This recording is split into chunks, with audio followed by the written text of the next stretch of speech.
السلام عليكم ورحمة الله وبركاته. بسم الله الرحمن الرحيم. الحمد لله رب العالمين، والصلاة والسلام على رسوله الأمين، أما بعد.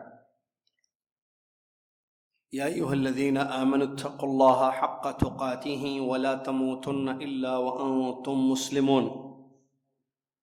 يا أيها الناس اتقوا ربكم الذي خلقكم من نفس واحدة وخلق منها زوجها وبث منهما رجالا كثيرا ونساء، واتقوا الله الذي تساءلون به والأرحام إن الله كان عليكم رقيبا.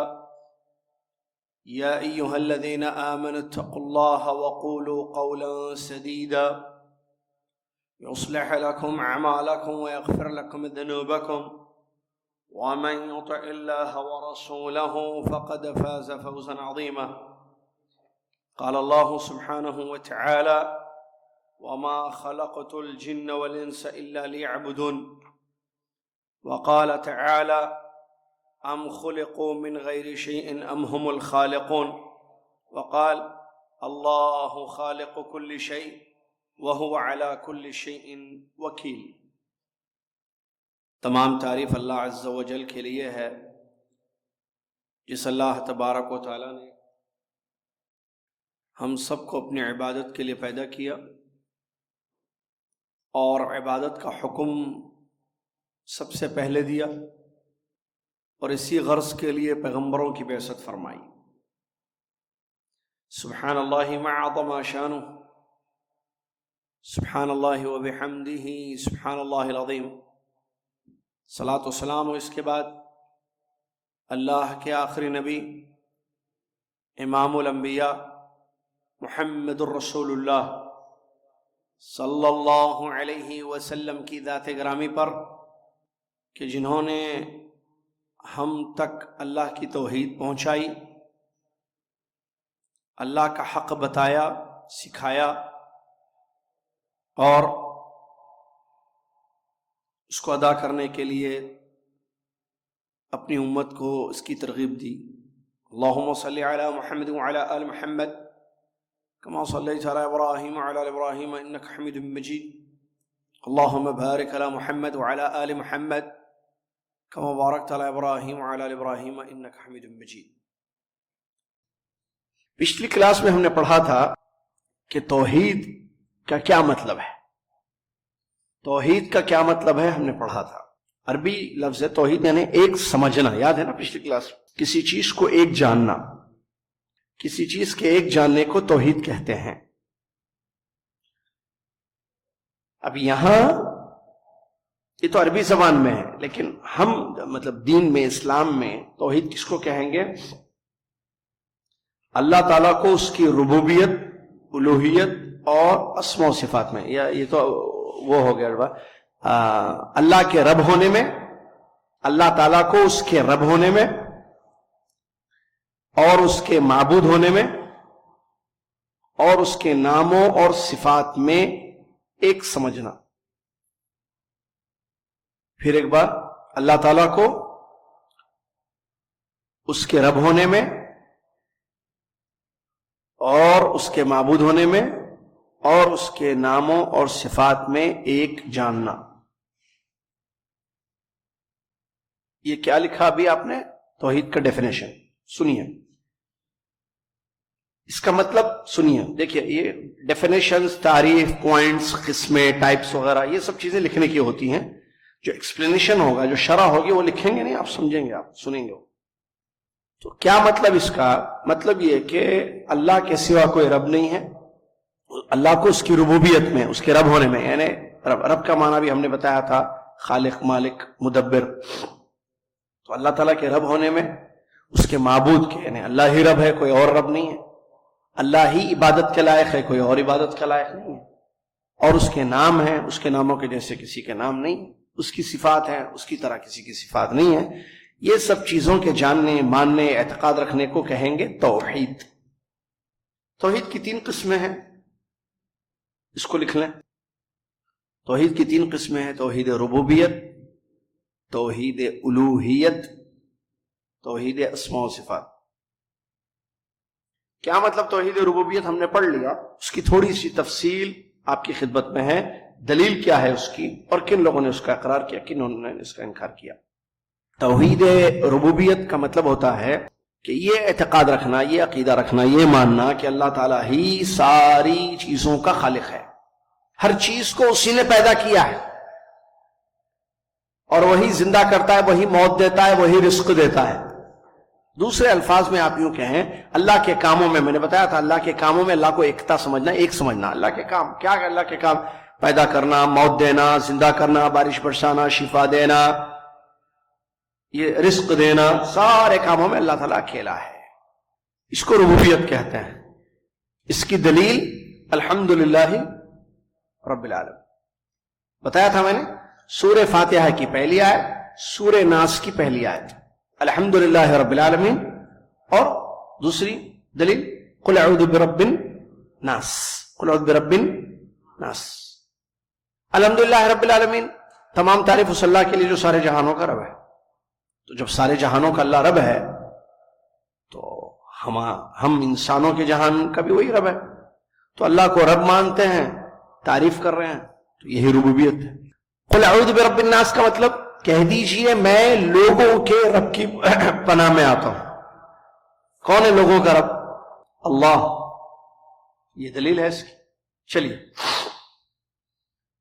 اس توحید کو، اس کو ربوبیت کو کہ اللہ ساری کائنات کا رب ہے، اس کو جو ہے سب مانتے تھے، مانتے بھی ہیں.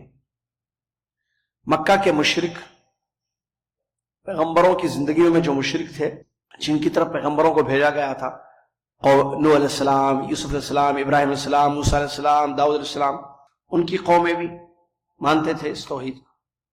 مشرکین مکہ، مکہ کے کافر، مکہ کے مشرک، وہ بھی مانتے تھے. کس کو؟ ربوبیت کو. آج کا ہندو، آج کا کافر بھی مانتا ہے اس کو. کس کو؟ ربوبیت کو. یہود مانتے ہیں گاڈ از ون بولتے ہیں، کرسچن بولتے ہیں گاڈ از ون. ہندو کہتے ہیں سب کا بھگوان ایک ہے. کیا مطلب بھگوان؟ وہ جس نے سب کو پیدا کیا، وہ سب اوپر والا، وہ ایک ہے.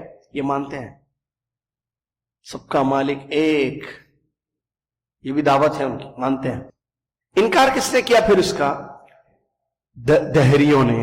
کمیونسٹ ہے نا، جیسے چائنا میں ہے، چائنا میں ہے نا کمیونسٹ، وہ لوگ، اور بعض یورپین ممالک میں جو بسنے والے کمیونسٹ ذہن کے لوگ ہیں، کہتے ہیں کہ کوئی رب نہیں ہے دنیا ایسی بن گئی، کوئی رب ہے ہی نہیں دنیا کا کوئی رب ہے ہی نہیں. جبکہ یہ بات غلط ہے. اب ان جاہلوں کو کیسے سمجھایا جائے گا کہ دنیا کا رب ہے؟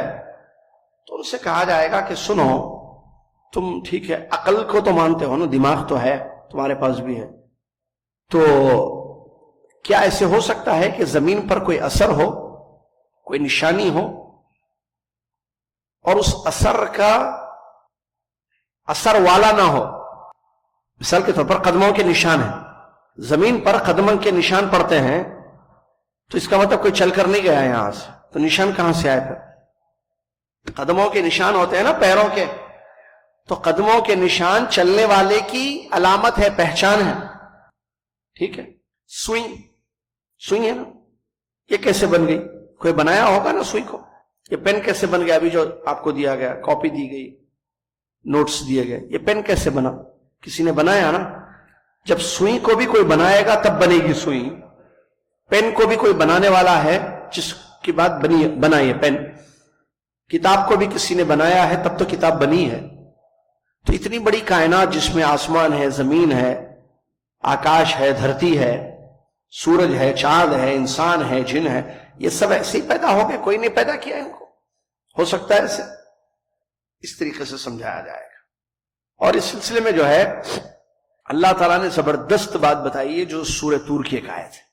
ایسے لوگوں کو جو ہے نہیں مانتے کہ اللہ ہے، رب ہے دنیا کا. آیت کو یاد رکھ لیجئے، بہت زبردست آیت ہے.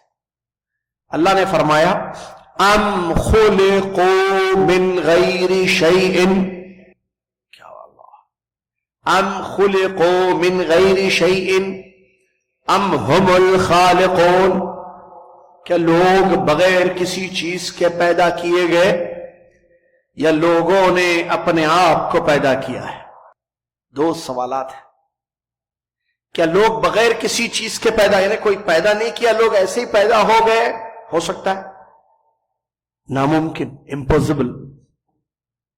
اچھا، ام ہم الخالقون. دوسرا سوال، کیا لوگوں نے خود کو پیدا کیا ہے، خود کو بنایا ہے؟ ہو سکتا. انسان اپنے آپ کو بنائے، ہاتھ پیر ماں کے پیٹ میں، ٹھہرو میں اپنے آپ کو تیار کر لیتا ہوں، اپنی انگلیاں لگا لے رہا ہے، اپنی آنکھیں بنا رہا ہے. یہ کیسے ہو سکتا؟ میں لڑکا ہوں، لڑکا اپنے آپ کو پیدا کر رہا ہے، لڑکی اپنے آپ کو بنا رہی ہے، ایسے کیسے ہو سکتا ہے؟ کوئی ہے نا جس نے پیدا کیا ہے. دوسری آیت، اللہ خالق کل شیء. اللہ ہر چیز کا پیدا کرنے والا ہے. دنیا میں جتنی چیزیں ہیں کائنات میں، ان سب کو پیدا کرنے والا کون ہے؟ اللہ ہے.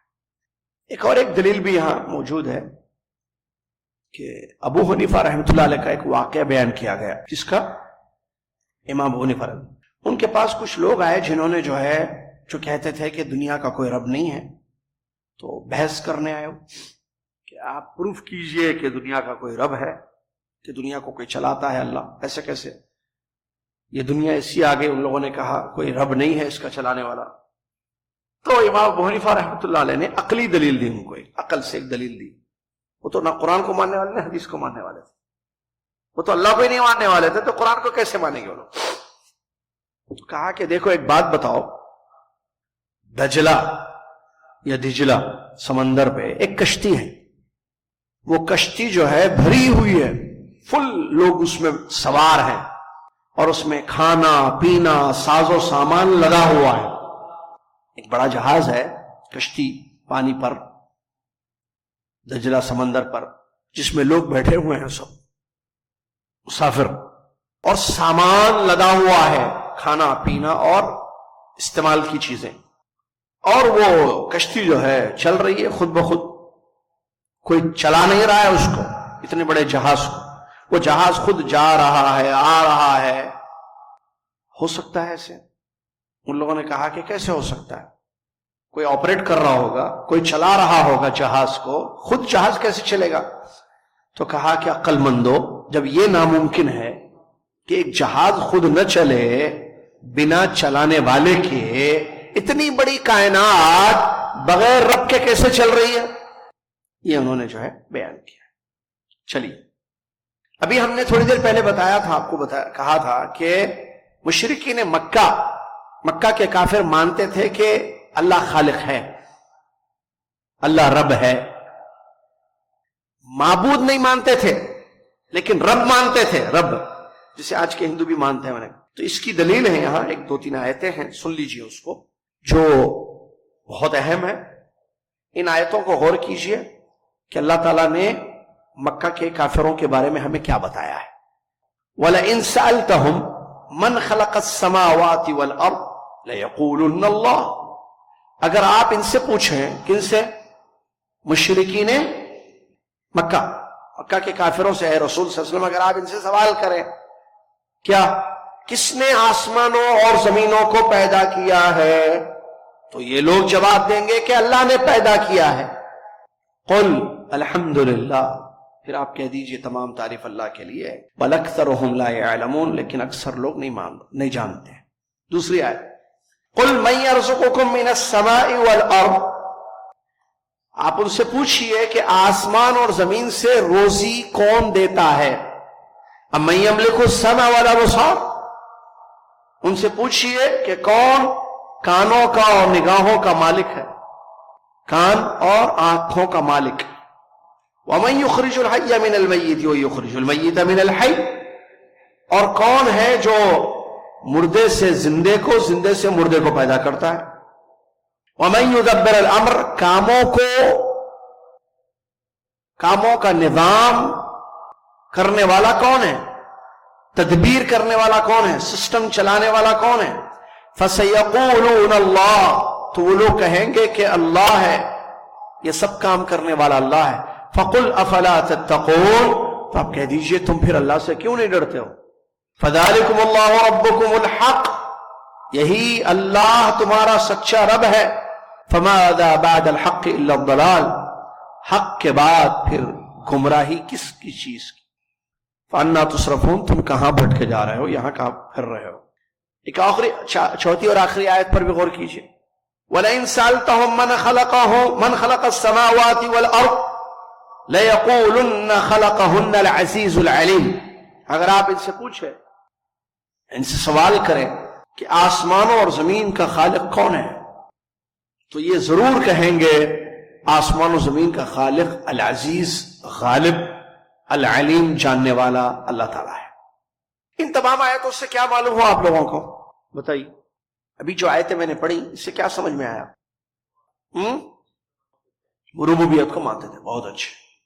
ان آیتوں سے ہمیں معلوم ہوا کہ مشرکین مکہ اللہ تعالیٰ کو رب، خالق، مالک، مدبر مانتے تھے.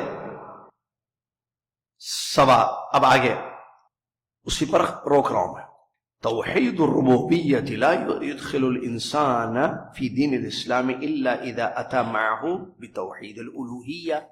توحید ربوبیت، یہ ربوبیت تھا، یہ ان کا ماننا تھا، لیکن اس ماننے یعنی کیا ماننا؟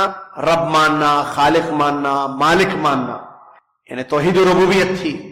یہ توحید ربوبیت انسان کو مسلمان نہیں بنا سکتی جب تک کہ وہ توحید الوہیت نہ اپنا لے. دوسرے الفاظ میں اللہ کو رب، خالق، مالک ماننا کافی نہیں ہے انسان کے نجات کے لیے یا انسان کے مسلمان ہونے کے لیے. جب تک کہ وہ اللہ کو معبود مان لے، پوجا کے قابل، عبادت کے لائق نہ مان لے، الوہیت، اس وقت تک انسان مسلمان، ایمان والا نہیں تصور کیا جائے گا. سمجھ میں آئے؟ مطلب یہ لوگ جو ہے مشرکین مکہ اللہ کو رب، خالق، مالک سب مانتے تھے. اس کے باوجود اللہ نے ان کو کیا کہا؟ کافر کہا. قرآن میں اللہ نے کہا یہ لوگ کافر ہیں، یہ لوگ مسلمان نہیں ہیں، مومن نہیں ہیں، جبکہ وہ رب مانتے ہیں. تو اس سے معلوم ہوا رب ماننے سے انسان ایمان والا نہیں بن جاتا ہے جب تک کہ رب کو یعنی اللہ کو سچا معبود، جو کلمے میں ہے لا الہ الا اللہ، الہ مانے عبادت کا حق اسی کے پاس ہے، اللہ ہی سچا معبود ہے، پوجا، عبادت، ورشپ اللہ ہی کی کرنی چاہیے. یہ جب تک تسلیم نہ کر لے اس وقت تک جو ہے وہ مسلمان نہیں کہلایا جائے گا. سمجھ میں آیا؟ چلیے اللہ سے دعا اللہ تعالی ہم سب کو کلمے کا مطلب اور مفہوم اور اس کی شرطوں کو سمجھنے کی توفیق عطا فرمائے. آمین. وآخر دعوانا الحمدللہ رب العالمین.